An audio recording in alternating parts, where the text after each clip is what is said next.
This is Viterbi Voices. Coming to you from the University of Southern California, Viterbi School of Engineering. We're here to give you the inside scoop on research, classes, student life, and so much more.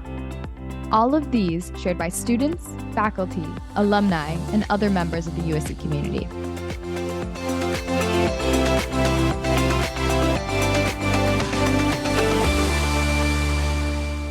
Well, hello, everybody, and welcome back to another episode of Viterbi Voices. As usual, I am one of your hosts. My name is Paul Ledesma, Executive Director of Undergraduate Admission here at the USC Viterbi School of Engineering. And I'm Cameron, your other host. I am a senior studying computer science and business administration from Chicago, and I'm a student here at the Viterbi School of Engineering. Awesome. Cameron, how's your week going?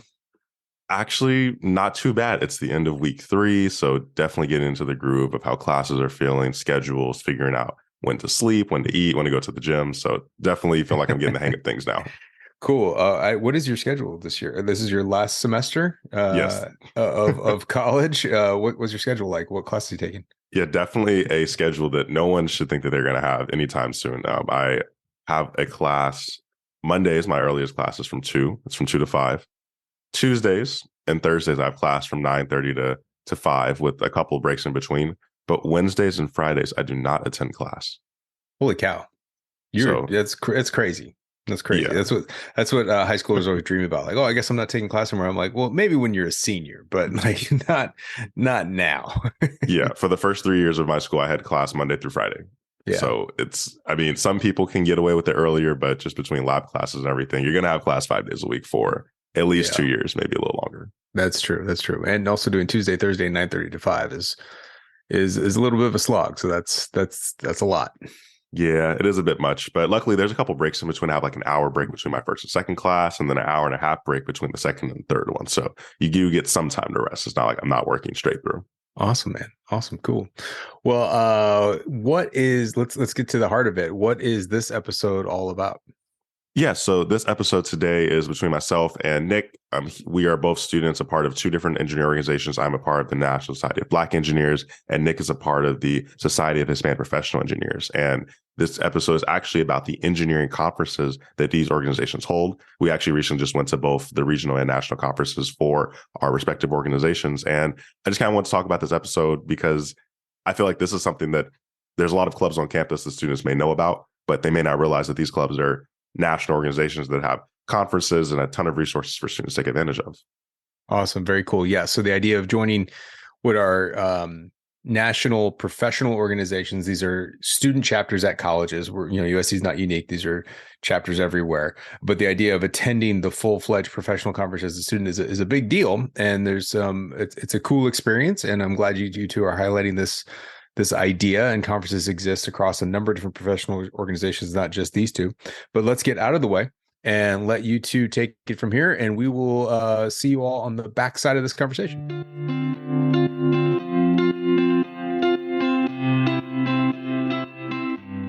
All right, and welcome to the podcast. Thank you so much, Nick, for taking the time to sit down and just talk to me a little bit. How are you doing today? Yeah, no problem. I'm doing good, man. Nice. It's a nice Friday.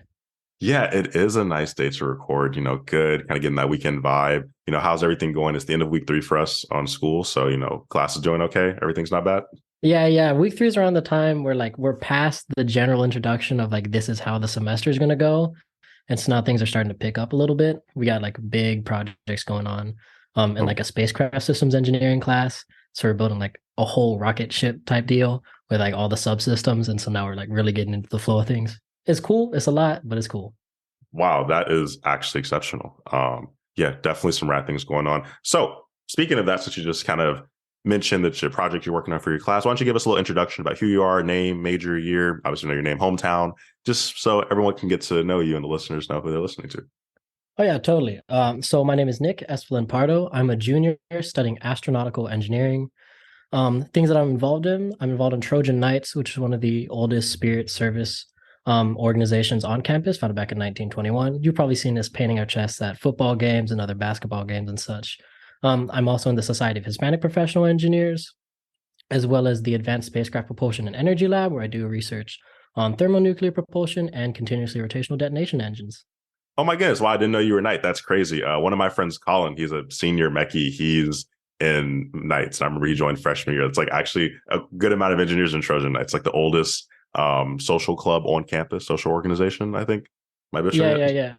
Yeah, back in actually oldest org just in general, 1921. There's not another one that predates us. Oh, wow. Okay. Yeah. So you guys are definitely the OGs. No, very cool. And like, yeah, they as we're recording, this is going live on Sunday and this past Thursday. So that would be January 26th. We just had Conquest, UCLA versus USC, not the football game, but the basketball game that Yep. we weren't slated to win because the basketball team this year is kind of just okay. We don't have any stars. And we somehow beat them by like 10 points, I think, something like Oh that. yeah, it was a big game. And we were out there too. Like we brought the bell out, the victory bell, which is like the trophy between USC and UCLA.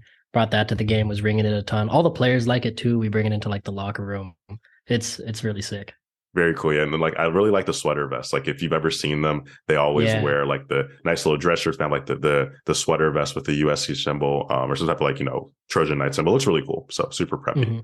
Mhm. But enough, we could get banter on all day. Yep. Just kind of talking and whatnot. But I want to talk to you about, you said you're a member of SHPE, so Society of Hispanic Professional Engineers, and I am a member of NSBE, the National Society of Black Engineers. Just a note for everyone, there are so many acronyms that like everyone uses in general. So for this, if you hear us saying SHPE or NSBE a lot, is probably because we don't want to say like the 15 syllable name of our orgs. But Yeah. that's what we're here to talk about. So brief overview of what SHPE is before we get into the talking about engineering conferences for the orgs, but just what is SHPE? Yeah, so SHIP is Society of Hispanic Professional Engineers again. And so we're a group, we're specifically at USC, but we're part of a larger, broad, like the national body of SHIP. And so it's a group of Hispanic engineers that operate. One thing that we do is bringing together just a community on campus. Being in SoCal, like we want to bring together like everyone in engineering, and just allow us to have a good time and like have some fun.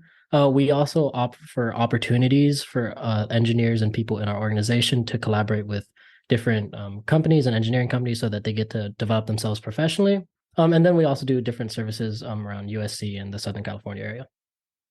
Awesome. Very cool. Glad to hear. And so that's SHPE and NSBE, the National Society of Black Engineers. Again, NSBE, that acronym is going to be used a lot. You could roughly describe in like a handful of words where the Black African diaspora version of SHPE. Essentially, we also provide and cultivate community for Black and African identifying students. So not only Black Americans, but like Nigerian Americans, Ghanaian Americans, like Central, like South Africa, anybody who identifies with the diaspora is welcome. And we cultivate that community just of, engineers who come from a similar background, provide resources, networking opportunities, and, internship and co-op opportunities for companies who come through. And we also do a good amount of volunteering. We have an entire PCI, pre-collegiate initiative section, and they partner with Viterbi's K through 12 STEM Center, which does a lot of great community work with, again, K through 12 students who just are maybe interested in engineering. And so they oftentimes teach like coding to them on the weekends, like twice a month. And so just really cool programs that like both benefit students and benefit the community. So as you can see, both SHPE and NSBE are definitely orgs that provide a lot of resources for the students as well as the communities they sit in at their specific location, at their specific chapter at that university. So these are the University of Southern California, the Turby School of Engineering chapters. But as Nick mentioned, there are this larger body of the entire organization of SHPE, of NSBE, and a variety of chapters, like our rival school, for example, UCLA, has chapters of both these organizations. If you know someone who's in engineering in college and identify these two groups, you should probably tell them they don't know to join these organizations because they probably do exist. In fact, you want to hear more about them, there's definitely a podcast about like Black and Latinx students in engineering. You can scroll back on the pod and listen to it, and people talk about the orgs. But what we're talking about today is engineering conferences, because essentially what happens is you have all these people who have these amazing identifiers. They have a cultural identity, they have a professional identity, Black engineers, Hispanic engineers, Latinx identifying engineers, right? And there's chapters dispersed around the country, but someone thought it would be such a great idea to bring all of these people together in one sitting. And so that essentially constitutes like an engineering conference. And so for NSBE, for example, we have conferences every single year. So we are divided up into 6 different regions. So you have like your Midwest, your South, your Northeast, your Southwest, I think, I don't know all of them. And then like the West Coast, which is a lot of people. And each of those have their own region, their own schools, and they have a conference as well. And then, that happens for us in the fall. And then in the spring, which is just going to be happening in March, I'm actually going to that one as well. There's one big conference where everyone just descends on this one city at this huge convention center and takes on the world. Yeah, we have a similar thing and structure for our SHPE. We're divided up into areas and then our regions, and then inside of those regions we have our schools for that. But we do a little bit of the flipped, where our massive national one is in the fall. I went to that this previous fall, and then our region one, which is just the like greater Southern California. It grabs a little bit into Northern California and a little bit into adjacent states. And that one we have a separate cons for in the springtime. For sure, yeah. And so the different layouts definitely really benefit different times, like just kind of the way things are in different conferences. So I guess we're gonna get to the meat and potatoes of it. Nick, can you kind of describe like what goes on at these conferences, like kind of a broad level overview of like what happens? Yeah. So broad things is they bring in everyone, all the ship chapters from around the world or from the US. And then they also bring in all of our corporate sponsors that the national board has. Each region has their own corporate sponsors. SHIP at USC has our corporate sponsors, but then the national body has even more than we have. And so they bring in all these students, all these engineers, bring in all these corporate sponsors, and then just have a lot of opportunities for people to grow professionally. There's a lot of workshops you can do. So if you're just getting started, really don't have like all the experience you have to get a full-time like job or maybe an internship, for those like freshmen, sophomores types, they have a lot of workshops so that you can get that experience and also professional development. So you can talk to people that are like in industries, figure out what they've done. And then they also have a lot of events for those juniors, seniors that are looking for a job opportunity, where they're able to talk with specific companies, get to know them. And then a lot of the companies that do come have set out like positions that they want specifically to be filled at these conferences. And so an entire section of the conference, like the area, is all of these companies lined up in a massive ballroom hall, have interviewing stations. And so a lot of times, which happened for myself too, you talk to a company, they like you get to like an onboarding thing, maybe a phone call, and then you interview the following day, and then you hear back whether or not you got it the next day. It's a really quick turnaround. But yeah, like overview, these conferences are just a great opportunity to bring together all these Hispanic engineers from around the US, and just develop professionally. Yeah, that's a really good broad overview, and like basically the same thing for us. And like the key things that you can look for are professional development. So, if you're looking to, there's a career fair there, right? Which is one of the second major components, career fair. But say you've got a resume, but you want to get a workshop a little more. So you're like, oh, like, how can I improve my resume? Is my layout proper? Is like the description of how I articulated what I did at my job, is it impactful? Do people want to look at that, right? How do I articulate myself? If someone says, oh, so tell me a little bit about yourself, Nick, or tell me a little bit about yourself, Cameron, how do you do that? Like there's definitely like elevator pitch workshops there, and ways to just learn how to interview. Mock interview prep, I know, was a big one for us. And then even beyond just like the interview and technical stuff for the professional development, I know there's a lot of like expanding your career as far as like getting people. I know like the recent push is getting everyone into tech. So there's like, I know at the recent conferences, NSBE has been doing a couple of workshops on just like how to transition some of those engineering skills into tech, how to combine like technology and your engineering. So like tech and aerospace, tech and astro, tech and E kind of makes a little more sense. Like tech and ISC, things like that have been really cool. Something else that NSBE does, and this is kind of like a different, it's a judgment for something else, which also happened in the competition, is there are actual like intra-school competitions. And so we kind of based ours on a couple different things. So the first is the Academic Tech Bowl. This is a friendly competition between schools, but it's essentially like, it's almost like trivia, quiz bowl, Academic Tech Bowl, but it's really asking you like engineering, math, science related technical questions. Like obviously it's not going to ask you something about like turbulent airflow in a tube, something like that. It's not going to ask you anything crazy, or like how to solve this problem and like, oh, then time complexity in 30 seconds. They're not going to give you something like that, but more general principles in a quiz bowl style setting. There's also an elevator pitch competition. So I think you get into small groups based on your teams, and you pitch a startup idea, and they judge and give points based on whatever the people who win. And this happens at the regional and national level, because this is actually how one of the other things that happens at the conference is voting for who wins chapter of the year. It's a very like minuscule thing, like that doesn't really matter, but chapters take a lot of pride in being named chapter of the year. Right. It definitely, you have a lot of region 2 pride, a lot of SHIP USC pride, especially when you go to these conferences. And he mentioned SHIP UCLA. They're there, and so a lot of times there's a little bit of rivalry of like who can cheer for region 2, who shows up the most, who brings like the most amount of engineers to these conferences. Yeah, and that's a big point too, like showing up like for your school. Like so USC NSBE won in 2018, so like spring, so like 2017, 2018 school year. So I know it was like 2 years before I came. I came in fall 2019. So I know that's when we won. And it's funny, like I actually went to like one of the conferences in high school before I got to college. So like I was at that conference. So I probably didn't know it at the time. I probably was paying attention. I was like a high schooler who was just bored and tired and like wanted to go home and sleep. But like the schools love winning it and like they really enjoy doing it. So like there's so many things that go into doing the work required to become the chapter of the year. But one of the things is like showing some excellence. Like, hey, can you compete? Can you duke it out, from your region at your regional convention against, our peers like UCLA and anyone else from the West Coast? And then can you also then show that you've been doing good work at your chapter and then do it on a national level? So it's not just like UCLA and Long Beach and, a random, UC, but it's also like, can you go up against some East Coast schools, like, from where I'm from, or can you go against a variety of those places? So it's just a really cool aspect of the convention. That was definitely a long-winded way to talk about the professional development aspect, but the other part was the networking and also the career fair, which the career fair is definitely a pretty big one. So, Nick, have you ever been to the USC Career Fair? The USC Career Fair, yeah, I've been to this recent past year and then the one before it. Also the Viterbi one separately, which is really nice. Okay, that's actually probably the one I was thinking of, the Viterbi Career Fair. How would you say like the scale is like and I'll bring in my opinion too, like the scale of like the USC Viterbi Career Fair versus like SHPE National Career Fair? Oh man, like the USC Viterbi Career Fair, it's nice because it's a smaller group and they're really like only looking at our group. But that also limits like the number of companies that do come to these. And so we have a select group that are looking for like all the engineers in Viterbi. But at the national conference, it's just so broad. I think I can't even like grasp the size of the conference hall and like how many companies there were.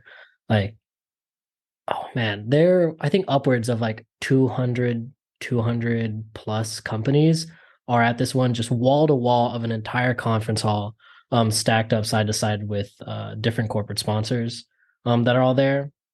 And then that's not even factoring in the like what adds on to the career fair is like their interviewing safe stations, where like separate to that, they have a new area that all the companies are also stacked up at. And then their other events separate from the career fair. I think they have a lot of hospitality suites. So at a career fair, you just have a large conference hall, and every single company that's at that career fair has like a booth or just various stations that they have. Some go a little above and beyond for their areas. I know Apple had a cool one. I think Northrop Grumman had a bunch of raffles. There was Tesla there that had the car inside the conference hall and were raffling off. Was it a car? One was raffling a car. There was an Oculus by Facebook. Is that the right owner of that? Yeah, they have a lot of raffles. All the free stuff that you can get is really nice. But on top of that, aside from like the career fair that has all of the companies in there, hospitality suites are nice, where one company will put on an event, and so people come specifically for that company, and that's a good way to talk to target companies that you're looking at going to like a job for, and then you can look at them, talk to them, and then figure out like whether or not they have opportunities for you there. Wow. Yeah. No. And like it's pretty safe to say there's just like such a high volume of the sponsors and the corporate like companies who are coming there to look, right? Yeah, it's massive. Yeah, like that's how it is in NSBE. I know, like when I walked in there, I mean, and like the Viterbi Career Fair is really good because they're looking specifically for Viterbi students, and like that's how I got my first internship. That's how I got my job that I'm working after graduation. So definitely, nice. Congrats. Appreciate it. Thank you. Like go to those, but the career fairs at the conventions are just, I mean, they're next level. And like to tell you, like I guess put in perspective like how important the career fairs are to companies. When I worked in Microsoft this past summer, and I guess they probably didn't intend for the interns to see this, but like it just kind of happened. They sent out an email at the beginning of August, and they were like, "Hi guys, we're starting our fall recruitment cycle." And they sent out, it's like referral season. So like, if you have anybody who you'd like to refer, send in the requisition links. And inside the requisition links, there's software engineering intern, and then there's like 5 duplicates. There's software engineering intern, SHPE conference, software engineering intern, NSBE conference, software engineering intern, SWE conference with Society of Women Engineers. Definitely, like we don't have someone from SWE on the pod right now, but that's another org that is essentially doing exactly what we're doing, building community amongst women engineers, conferencing with women engineers. There was requisition link for them. There's one for Quest, which is Queers in Engineering, Science, Technology, QEST. I think that's how it is. Yeah. Requisition link for them.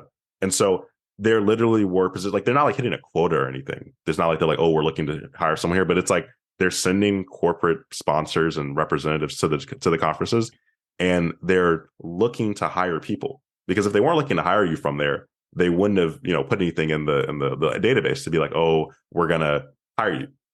they have a link for you because they want to give you a job opportunity. Microsoft obviously is a bigger player, but there's so many others. I remember like when I first walked into the conference, I saw Google was there. And of course, everyone wants to work at Google. They've seen the internship and like seen the bikes and whatever, but they had like this massive, like it looked like a billboard, like hanging from the ceiling of just like this gigantic, like Google Dome, like the logo and Google and like hashtag, like Googler and stuff like that. I mean, they were giving out free merch, like, I don't think they're raffling off a Tesla at the NSBE conference I went to. So sad. But like, there were a lot of corporate sponsors, and people do get jobs from there. Like I have two friends. One's Chris. He's a mechanical engineer, and one is Maria. She's a industrial engineer. Maria was able to get an internship at Chevron, which is where I actually worked my freshman year. So she got her internship through NSBE. I got my internship through USC.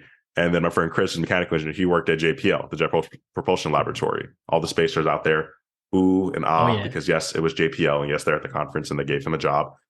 And it just goes to show you, like, these conferences are legit. They're looking to recruit, hire, have people work for them. And I was just shocked. I was like, wow, you went to the conference. Pulled up there as a first semester freshman because it was the regional conference, not even the big national conference, and got a job. Yeah, I can't believe I didn't mention this in the whole spiel of talking about it. But I got an offer at this past conference as well. I got an offer from Boeing and from Northrop Grumman.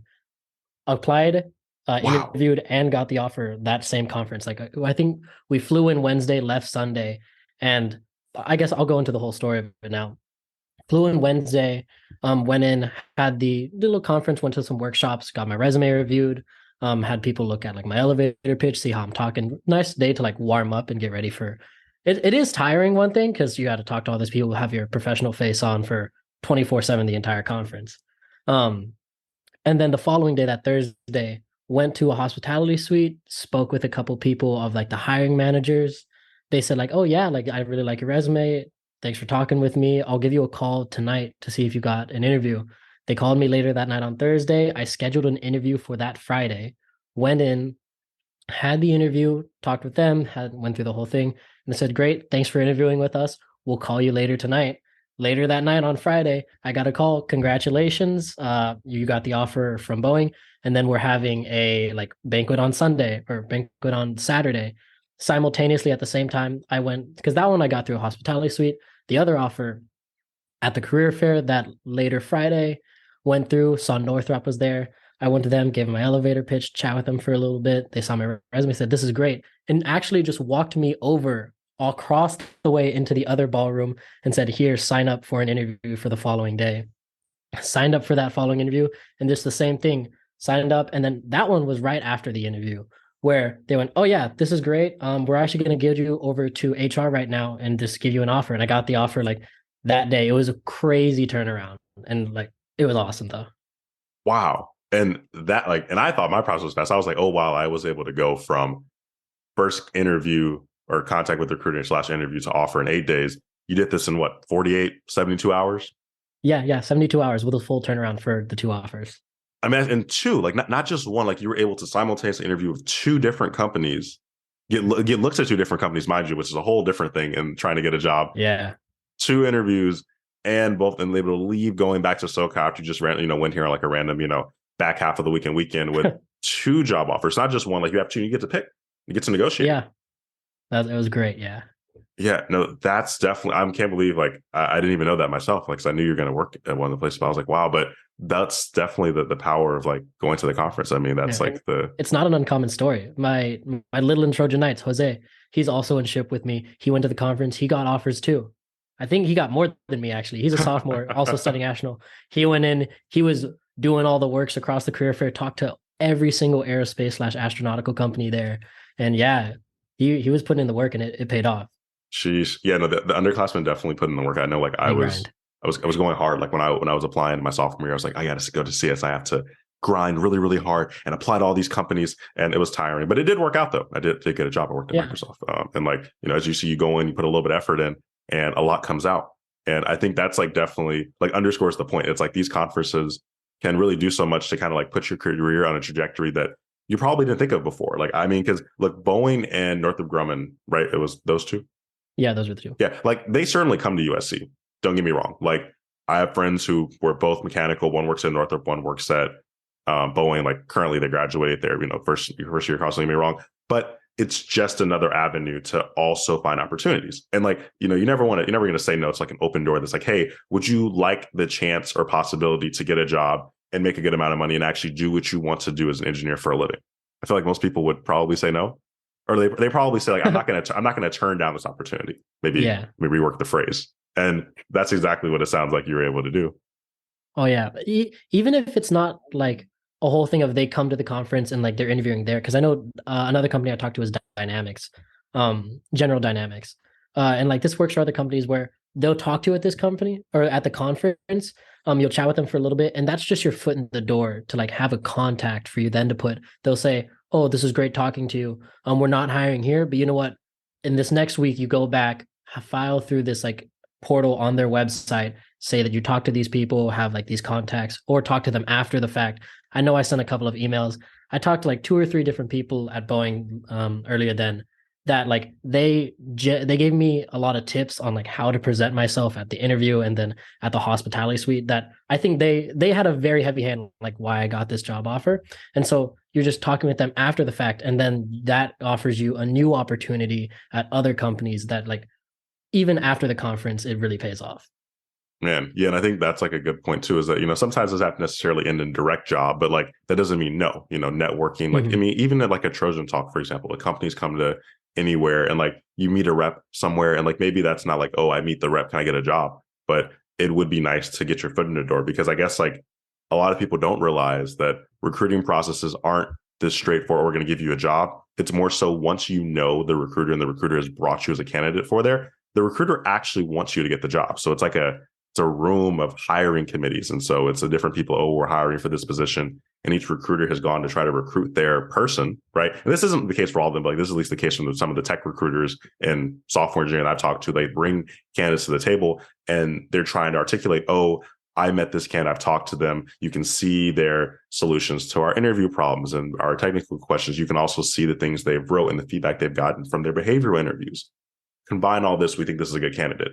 And the recruiter wants to pull good talent because it's a part of the recruiter's job. The recruiter's job is to source good talent. And if they give you their number, they don't have to give you their number. They can be like, oh, okay, thank you. Reach out to us for a little bit. They don't have to give that to you. They give you the number, give you the contact. It's because, hey, I think you're a good candidate. And even getting just a little bit of a leg up is good enough to get in the door and get an interview, because that's like the hardest part. I feel like most people, if they're able to get an interview, it's not, you don't have the job, but it's a lot easier to get the job. Whereas, if you're even just a cold applying, there's thousands of resumes in that pool, and it can be impossible to be the one that stands out, since everyone does look the same. You have to hope you stand out. But even just being able to meet the recruiter and get to know them and just have a face-to-face talk to you and get something memorable, get an email, that's enough. You can just like, even just like remind them they talked about, and that's enough. That's really just enough to get that just a little bit of edge emotion and getting over the hump. And from there, you got a better chance of getting through than if you just cold applied. Yeah. Like all these companies just have a massive pool of applicants. You just need that little one thing that can get you through the pool and like have you picked out from everything. Not even related to like getting the job offer, but one of the things that SHIP does at USC is at our general body meetings, we have our corporate sponsors for the year. One of them will come and then just talk to us about anything, whether it's building out your LinkedIn, knowing how to interview well, working on your elevator pitch, stuff like that. And then we also had a event where it's similar to a career fair, but it's just a smaller networking hour. So we have all our corporate sponsors come, have some coffee, some cookies, just like little snacks. And then you're able to chit chat with them and just like put the groundwork. And I went to one of those earlier in the year. This was early in the fall before the conference. Met a guy named Steve from Boeing. They weren't offering positions right there, but we just chit chat a little bit, got to know him. He's like, oh, are you coming to the conference? I was like, yeah, I'll be there. And so is Steve. And so I went. Steve wasn't hiring any undergrads at the time, but I still passed by and he remembered me. Surely he was like, oh, Nick from, oh yeah, USC SHIP. How are you doing? And while that didn't like come to like a job interview or anything like that, it's just building out those connections. And I know like he's a great resource, and is like just rooting for me in like the grand scheme of engineers working hard, Wow, that's actually really cool. I'm gonna have to steal that idea. I'm gonna have to bring that to NSBE. Be like, oh, we could have like a mini job fair with like some of our like personal, more intimate partners. Kind of have them post up and talk to students. That actually would be really good. Oh, it's great, yeah. Just because it's casual too. Where at the big conference, they're there professionally, and they're also like on work hours too. So like that's part of like all the recruiters are there to hire, like they're in game time mode. But having like a smaller low key one, just like at USC ship, they show up, they're like, oh, it's after hours. We came from the job, went to like somewhere else, and then show up here. It's casual. You're just chit chatting with them. And a lot of times they'll give you tips of like, oh, this is just the best way to like present yourself, maybe different opportunities you have. And it's easier on them because, they're talking to a limited number of people. You're not just trying to cycle through. Because at the top, if big conference, big like career fairs, there's a lot of students, so they need to see all these students. At a smaller one, that like SHIP does, specifically at USC, they're not trying to like get through students. They don't have this like whole pool of applicants that are coming to them. There's just all of us in SHIP here. And so they have more time to chit chat with people and get to know them. And then just little tips and tricks to, present yourself better professionally. Yeah, no, 100%. Those like definitely are some good ways to kind of get that like intimate time talking with the recruiter. So really cool. We definitely kind of took a bit of a detour to talk about our own personal organizations at USC instead of the conference, but that just goes to show you like how much the organizations like really do help. And again, like I definitely recommend you guys going back through the list and finding our episodes. We do have episodes about NSBE, have episodes about SHIP, episodes about the Black and Latinx experience at USC through our live chats. So check out the podcast, check out the live chats about those. But I guess I wanted to add something else. Like, obviously, the conferences are extremely professional. There's a lot of development going on, career, professional, otherwise skills. But I'm gonna be completely honest now. Like, the conferences are pretty fun. Like, I have some stories, but like, tell me, like, how about just a little bit of the fun. Just tell me about some of the fun you had. Yeah. I definitely, I think I previously mentioned like, oh, it is tiring. But that's just more like the 9 to 5 type of the conference where you're actually physically there, and in game time mode. But afterwards, these conferences put on a lot of after hour events, just to chill and vibe that you are also working within like your school, your region, different region events, and then national conferences. I think that first day, right before my interview, the National Conference of SHIP rented out an entire bowling alley in Charlotte, North Carolina, and it was just an opportunity for all the people to go, and then they could just meet other people from other SHIP chapters and just have a chill time bowling. I know our opportunity, we put together like a big dinner. So one of the nights we just go out, you're already dressed up from the career fair and just have a nice fancy dinner. And then even more casually, not things put on by the entire national conference. People within SHIP, mostly the students, will put together like, hey, we're gonna get together on this Friday or Saturday towards the end of the conference, have a night out, and it's just a real blast. Yeah, and I think like those are some of the things I can really echo too. Like at the conference, I mean, there's obviously the big things like people eat lunch together, people attend like different shows together. Obviously, like you're going to events together, but I mean, it's just the side things. Like I know one of the NSBE conference we had is a leadership conference. This is different from the big one. It's just called the Regional Leadership Conference, and it's just like how to develop student leaders on your campus. And so at that conference, we drove down, we went up there, and like it was about 7 or 8 of us. And so I happened to have a car because I was driving down for my internship. This was in Portland, and I kid you not, we were just there and we were like, you know what, guys, you want to go bowling? We were like, sure. So like, let's just go bowling. And it's like we had hung out with each other, but it was in a different area and it was like just us. We're here on business. We're all engineers, obviously. And you can do this in, SoCal, you can do this at USC, don't get me wrong, but it was just nice. Hey, we're in a different city. We've never been here before. We might not ever be back to Portland, Oregon. And so like, cause I'm not sure about much business up there. So I was taking advantage of it and we just went out and had some fun. The next day we went out to just like explore the city. Like we had a little bit of free time. Typically like Sundays are the days like where the conference, they have like a little like morning breakfast, like goodbye, see you later. And everyone flies out. And we were like, well, we're not leaving that far. So let's just stay here for the weekend. And like, so we just end up like going around, seeing the city of Portland, like going to the river. It was like a scorch and we were trying to like ride a bike. And I mean, just like I could tell the whole story about it, but it was just really cool to have a group of, engineers. We all went from USC, were at this conference and we're hanging out, having fun. And I thought that was like just really cool. I mean, even still, like I know when you go to the conferences, like this was different because it was quick and we drove when we stayed at the hotel. But even just like staying in the hotel with people, and like we're not Airbnb. NSBE, we typically try to, get an Airbnb if it's not a hotel. And Airbnb is cool. We take like 10 to 15 people and we have 10 to 15 people in this huge house. And like, it's a little chaotic, just a little chaotic, but it's really fun. I mean, there's just a bunch of your friends from college. You basically live in the same house. you're having a good time. You're trying to figure out like, yes, it's a mess because everyone's trying to wake up for like to get to the conference by 8 a.m. It's a little crazy. But I mean, you guys can just like sit around and play card games and have a good time and just like talk to everyone. If it's people on the trip that you didn't really know as well, you now have a great excuse to talk to them. Be like, oh, by the way, like, what's your name? Or like, oh, what did you do today? Like, because you're all in different areas. And like, it's super cool. Like even the competition teams, like, I don't know, there's just so many ways to bond on the trips. And I think that social aspect of it really makes some like core memories. Like I'll probably like never forget like going to the conference because that's just such like a fun core memory of like being in college, being an engineer, developing as a professional, but also just having like a blast. I don't know. Do you like my like romanticizing it a bit too much, Nick? No, honestly, you're kind of spot on. Like I've been part of SHPE since like my freshman year. And like I definitely had like people that you join SHPE with, and so I sit next to meetings, you hang out with people on e-board, people in like leadership positions. And so you get really close there, but SHPE is pretty big, and so you're not able to meet everyone. But it really was last year when we went to it's called RLDC, the Regional Leadership something D conference. Development. That's what it is. Yeah, thank you. I went to that one, and that was one of my first conferences with SHPE. And I mean, it was great because you have all like the workshops and stuff, and so that helps professionally. But I think really what I got out of that one was just like a much closer bond with everyone in SHPE, because you just, like you said, have all that time in the hotel room where you're just kicking it back. I think the more casually, not like anything official, was the region said, hey, we rented out this bonfire spot at the beach, because it was for SoCal, like it was our region-ish. So we were in Long Beach. They rented out just a bonfire and said, like, you know what, the space is yours.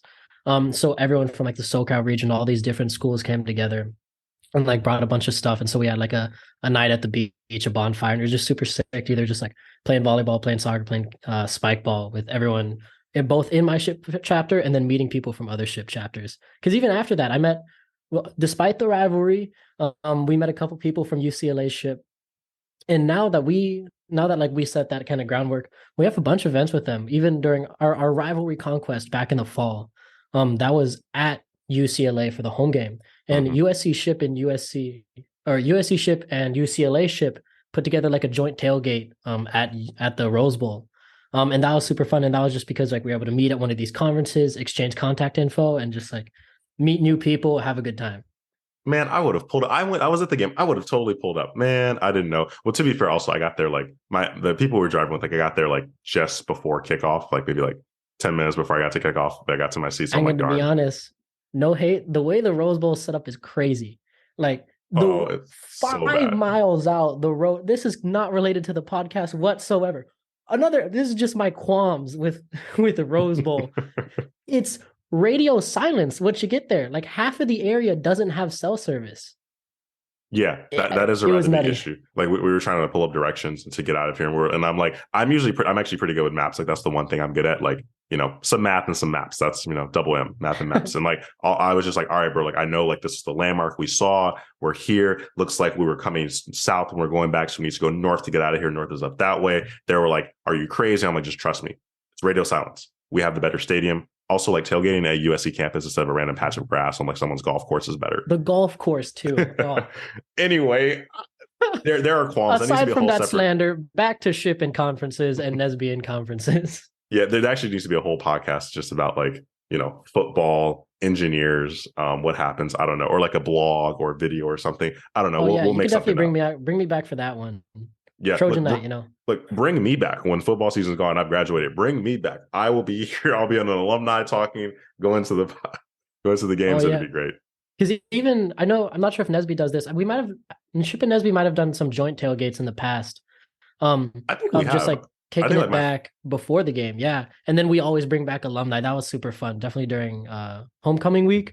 We had a couple of old SHPE alumni come back to the tailgates. It's nice. Good collab. Like I know like the president of like NSBE my freshman year, he was a senior. He came back to homecoming this year. And so like I was hosting a tailgate for a different org. It wasn't SHPE NSBE. He came over to the tailgate. He was like, what are you doing here? And I'm like, this is my org. He's like, I didn't know you're in this. And I'm like, yeah, bro, you've been gone for like 3 years. Like you don't really know me that well. Like I had like half a freshman, had like half a little 2/3, 3/4 of a freshman year. I don't really know much. But yeah, that connection is really cool. But that just goes to show you that like you can make connections across like the barriers at the conferences. And like I know we haven't really done anything with it yet, just because like our meetings have been a little stacked, and like I'm not like on like core leadership for like I'm on the board, but not on the core leadership for NSBE. But I actually I know someone who's a part of the same scholarship I'm a part of. She's an engineer. She's at UCLA. Then actually, she's an engineer, and she's the president of UCLA NSBE. So we walked her. I was like, "Oh, hi! Like, you know, like what are you doing here?" And I was like, "Oh, I didn't know you're engineering."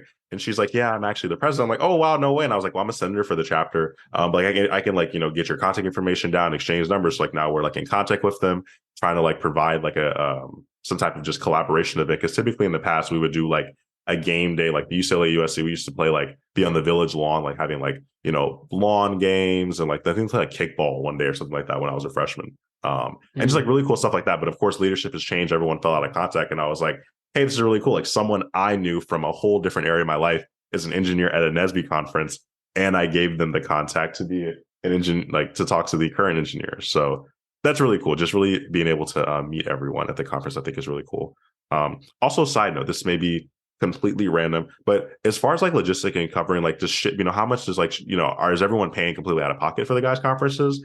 Or is like SHPE providing some sponsorship level? Like it just to like provide context, like typically NSBE, we don't take the entire chapter because it's like 50, 60 people, but we take about 10 to 15. And all we ask that people pay registration, which is like 150, 200. And all you got to do is just show up, you got a flight and a hotel. And so this is like a decision. It was either take more people and everyone pay a little less, or we take less people, which means eventually you will be taken sometime in your 4 years here, but it's a lot cheaper. And so that's thanks to a lot of the corporate sponsors, and thanks to also like general NSBE pulling down some money for us. I don't know how it is a SHPE. I know you guys have a lot more people, so I'm not sure how. Yeah. We finance it a little bit differently. So just for our SHPE chapter, it really just depends on like the health of the chapter and how many corporate sponsors you have. This year we were doing really good. And so I think out of our total membership, I think active members, we have upwards of like 100, I think it's 102 or something like that on our form. And then from there, everyone that comes to our GBMs and stuff like that, we have a separate little form for them. If they're like interested in coming to the conference, they fill that out. And then from there, we have sponsorships, and we'll pay for the registration fee, the registration fee and housing. And so the only thing that's covered that they need to cover is the flight. But on top of that, Viterbi also offers a lot of sponsorship. So like separately, you can go to like Viterbi CED, the Center for Engineering Diversity, and they'll cover flights a lot. And then that's just like within us. For anyone that isn't able to get funding through our SHPE chapter or through Viterbi CED, the national SHPE chapter has a lot of sponsorships where they'll either do like a bunch of raffles for anyone or just various things that people can apply to. And the national board will cover everything. They'll cover the registration, flights, hotel services. I think this past year, total people between CED funding, us funding, and SHPE, I think we had around like 46 people come to that conference. And that was really fun. Yeah. Wow. Sheesh. That's actually really cool. And I didn't know that like SHPE Nationals like has like cool like individual ways, because like we just like asked for some funding like for chapter stuff, and it was really for conference. And yeah, like CED is like one of the really good resources that we have at USC Center for Engineering Diversity. Like they provide, they work with like mainly like SHPE and NSBE, but I know like there's also a little bit of overlap between like there's another department which I forget the name of that like it co-collabs with CED, but like it's essentially where like the women in engineering programs are housed. And so like they also do like a similar thing. But yeah, I just think that's really cool. That like there's like so many ways to get funded. And so like this experience, like it is quite expensive. Like our conference, like one conference was in Boston, right? And this is a Southern California school.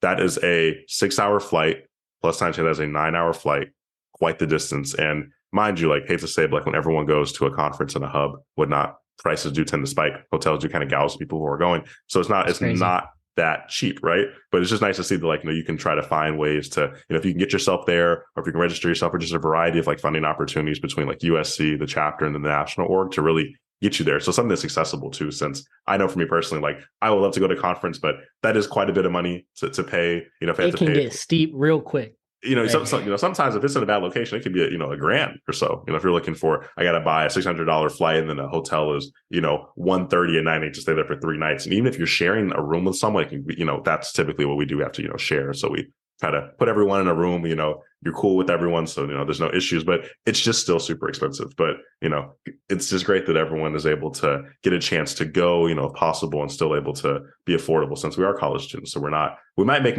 more money in the future, but as of right now, everyone is still college students looking to, find some extra funding any way possible. Yeah, most of it is just pulling together all the different avenues, because like there's a lot of different ways to get funding, and so everyone that like is motivated to come just like reaches out and tries anyway. So with like the raffles and stuff and sponsorship, everybody, regardless of whether or not SHIP, our chapter, can fund them, applies to that raffle. And so if you just so happen to get it, then boom, that's another spot that freed up. Everyone like, oh, you got funding from SHIP, still apply to the Viterbi CED funding. See if you can get another factor like of your trip sponsored. And it usually works out, and it's great to bring like so many people from our chapter to all these conferences. For sure. Yeah, and I think that's like definitely, it's one of the better parts of it. I guess like any final words on like engineering conferences before we wrap up? We've been talking for a little bit. Yeah, it has been a minute. I think because I didn't go this past year, so my sophomore year. Did go my freshman year, but that was a different thing. It was online. So super accessible. Everyone just goes. I think it can be a little bit daunting because most of these conferences, because it's like a national thing, you do have to go somewhere. You have to set aside all this time, making sure that you're able to clear it through with classes, clear it through just financially, making sure you're getting funded for all this stuff. I think the one thing I'd say is like go and find a way to make it happen. In terms of like finding these opportunities, I had to talk personally with a lot of my professors, and everyone was cool with it once like you explain like this is what I'm trying to do. And like this is the opportunity I've got. They're like, oh my gosh, great. That's an amazing opportunity. Here, let me accommodate you in this one way. And then obviously the different avenues for getting funded. I'd say like just go, and no matter what level of like experience that you have, there's always ways to grow like professionally. And so yeah, there's just a great opportunity, and you got to take advantage of it. Ditto to that. Yeah, ditto. And like just really look out for any sort of opportunities and conferences, like regardless of the affiliation, like or major or anything. Like I know we talked about NSBE and SHIP. Just like those are the orgs we tend to be a part of, but there's so many other conference opportunities available for students, regardless of your major. So like, for example, if you're a mechanical engineering student, there's ASME, associates, or like Associated Students of Mechanical Engineering, or ASBME, which is Associations of Biomedical Engineering, right?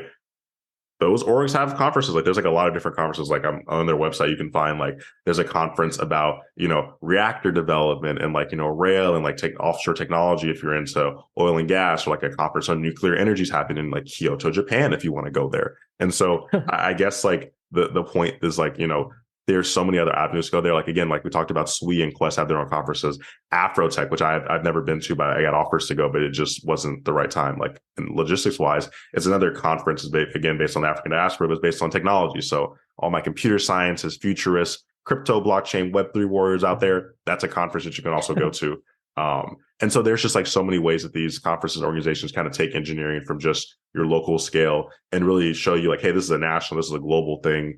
And they really just give you those extra resources. And the fact that, again, the clubs at USC are able to help pay and fund and have like ways like, hey, we're going to help work with you so we can get you there. I don't really know if other places would be as willing to try to help fund you for it. They could be, but I don't know. I think that was really something I never expected. And when I got to USC, I was like, wow, you guys are going to pay for it too. Like, this is great. So it's take advantage of the opportunity, and don't let it pass you by. If you need to make it work, if you have like exam, or as an issue, we have something else coming up, or the funding is an issue, reach out, talk to people. People are more than willing and accommodating to help you get it done, because it's such a great opportunity. Yeah. But thank you so much, Nick, for being on. I really appreciate it. It's a great conversation, just talking about engineering conferences. And have a good weekend, man.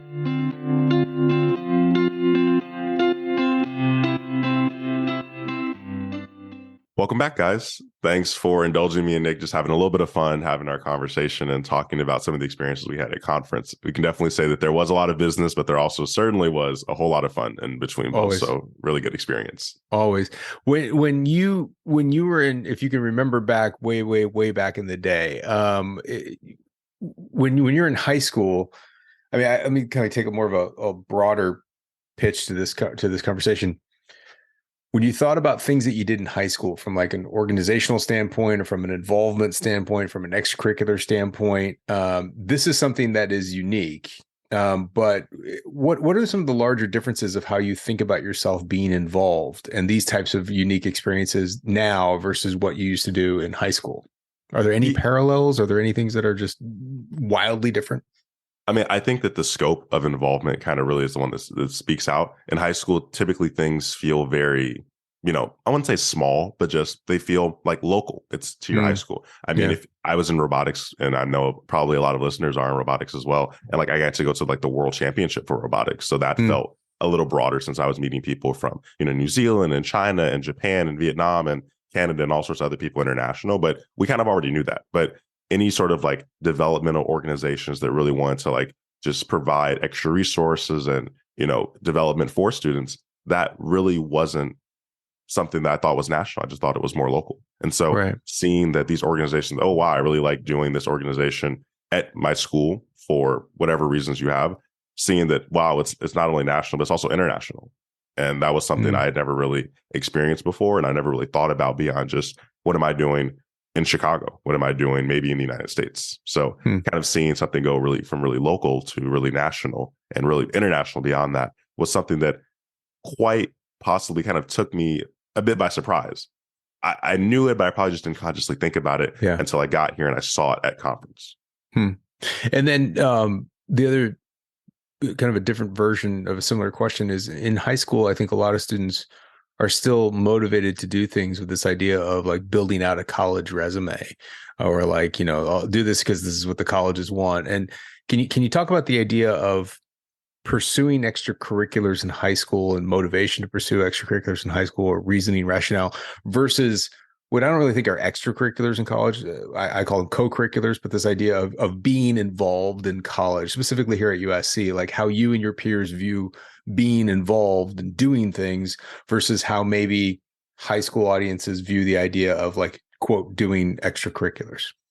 Yeah, I can completely agree. Like I went to in high school, they were always focused on like, oh, making sure, students are able to get into college and get scholarships to go to college. That was my entire high school's point was like, go to college and make sure you're not paying for it. And so there was a big stigma of like, our principal, he said, quite frankly, he was like, I don't know if I agree with this, but he was like, just being a good student isn't enough anymore. And he always stressed you have to be doing something, outside of your 9 to 3:30 classes. What are you doing for the rest of the evening? And so there was this big push to do that because you need to talk about these things. They wanted to like, oh, you need to talk about how you've like led groups and worked well in teams and all these sort of things you can give experience and credence to like when you're talking about the college application process. That was like extremely stressed in my high school. And so I think that I tried to join things that I liked, but there also was the thing in the back of my mind that like, oh, this would also hopefully look really well to a college and would be able to fill out those extracurricular lists on the Common App. Whereas in college, I think obviously focusing on school is important, but the extracurriculars, like to some degree, the extracurriculars are also, and the co-curriculars, they're focused on involvement. They're also focused on experience for jobs. So it's kind of shifted now. It's like, well, what's the next big thing? Like if you're involved in maybe say, a design team on campus, that possibly gives you a little bit of experience or research gives you a little bit of experience to take to the job. But I think in a sense, it's almost like we've kind of realized that the extracurriculars aren't also just for the jobs, but they're also for us. And I think that's something I realized that the extracurriculars, I don't need to do it to impress some job or impress some other person who's going to like kind of let me into the next part of my future. It's just like I want a more complete understanding of everything. I want to apply some of the things in some cool different ways outside of the classroom. I want to like develop myself beyond just the academic setting, and extracurriculars kind of do that. It's like when I was on the Formula race car team or when I've done side projects with my friends and like, computer science, like build apps for them.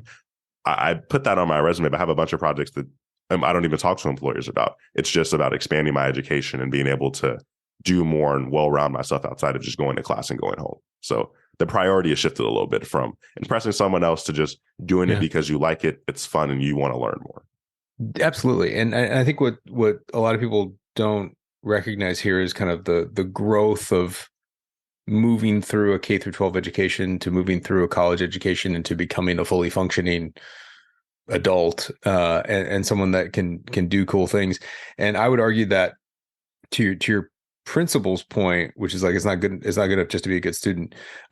It's partially true, but what I would view it as is these are skill sets. These are experiences that are needed in order to continue to advance and grow in the next stage. And people that don't have them don't have that same level of experience and ability to do cool things or contribute in a lot of different ways. We talk about a lot about ability to contribute to our student community is something that we're trying to understand and evaluate in our admission process. And the way that we can do that is by tracking and understanding a student's involvement and what they've done, right? So what have you done versus what will you be doing is part of it. And I always draw parallels to, remember like the end of like elementary school or middle school where you had a teacher that was like really hardcore about like, or maybe this was just me, I don't know, where there's always one teacher that had really hardcore rules about like how you turn in assignments or like how a notebook was organized, and you had like these practices of like doing things. Did you have like a teacher like that was always like, yeah, we had teachers that were like, oh, because we had teachers like that because the goal was like, oh, you have to do this now because that won't fly in the next stage of your life. Or it was like, right. I remember specifically they were like, oh, you have to learn cursive handwriting because in fifth grade, because sixth grade, they won't tolerate any print handwriting. Right. Never really had to print, but it was always a focus on do this now or else someone in the next stage won't accept it. Yeah, I remember a junior high teacher that had like a notebook organization rule. Like you had to like have these colored tabs and you had to have do all these different things and like all these different elements. And I remember thinking, okay, this is interesting. Like, it's like, why is this important? But what it was really doing was kind of showing you methodology to start organizing your life at that next stage. And that's, to me, it's very similar of the ideas of things that you do in high school help start to define what you become interested in, what you become good at, what your skill set is, finding your niche, your level of involvement, what you like to do, so that you can continue to do more of those things. And that's the same thing, that we do in the admission process, as we understand that. And then from a college perspective, these elements continue. You keep going down that road. You keep seeking ways in which to engage and spend time, which I think is important. Like spending time doing nothing is not helpful, but spending time involved, and whether that's, athletics, music, more academic, professional entries, it doesn't matter what it is, as long as you're doing something. Because those types of things start to tell you who you are, and those start to tell employers who you are and what it is that you want to do. People are always searching for this, like, what is my purpose? What is my meaning in life? It's like, well, you start to find these things through your experiences, and the experiences are found through level of involvement.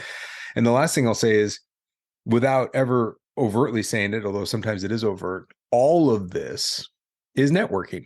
And people always talk about now, it's really funny. There's a lot of students that come to me saying, tell me about your networking opportunities. I'm like, networking is not like you don't like assign something. Like this is, I mean, granted, there are some very specific, like, come network with employers, right? Like there's like networking nights and stuff like that. But a lot of people think that if that's networking, you're doing it wrong. Because the idea of a network is something that you build over time. And Cameron, you've already done this, is that even in your professional career, you'll be able to pull upon that network of like, oh, these are some friends of mine from my robotics team in high school. And they reached out to me because they know I do X, Y, and Z, because now they're doing something that's really complementary. And you'll be in another industry, or you'll be in another job at some point in the future, and you'll call on someone because you remember, oh, I remember from my conference days, the professional conference at NSBE, I want to call on them because I think I want to hire someone from that group because I remember they had a group of people that was really interesting, or vice versa. And so when people talk about the network, when they talk about the ideas of networking, when people talk about Trojan family, which is used, I think, way too often, but this idea of Trojan family is all because you build out these experiences. You build into your relationships that grow over time, and you only start to recognize it when you get about 10, 15 years out. Because when you're getting out, everyone's like, oh, I need to, quote unquote, pull on my network. I need to start doing things. And maybe that's one thing. And LinkedIn makes a whole other new definition of this. Like people thinking like just sending a message on LinkedIn is networking. LinkedIn. No. But the idea is that in the future, and 10, 15 years out, you start asking a question, you actually can pull on LinkedIn, because maybe you don't have their contact information anymore. But like, hey, remember when we used to do X, Y, and Z? We used to do robotics. Remember we used to do a Formula SA team? I got a question for you. And they're like, oh, hey, what's up, Cameron? That is leveraging a network. And that's where you'll have the opportunities to do that. And that could be as simple as like getting a referral for an accountant, like, or getting a job, or finding some sort of referral for real estate because you're interested in buying or selling a home. These things all happen because of networks, relationships, people that you know. And it's always my favorite saying among my friends and I. It's like, oh, I got a guy for that. I got a guy for that. Like what? Yes. Hey, anybody know anybody that can do this? Oh, I got a guy for that. Here's my blank guy. He does this, and it's a colloquial term. I'm not necessarily saying it's always men, but I've got a person for that. There's someone for that, and that has to do with a network without ever overtly calling it a network. Sorry, very long-winded.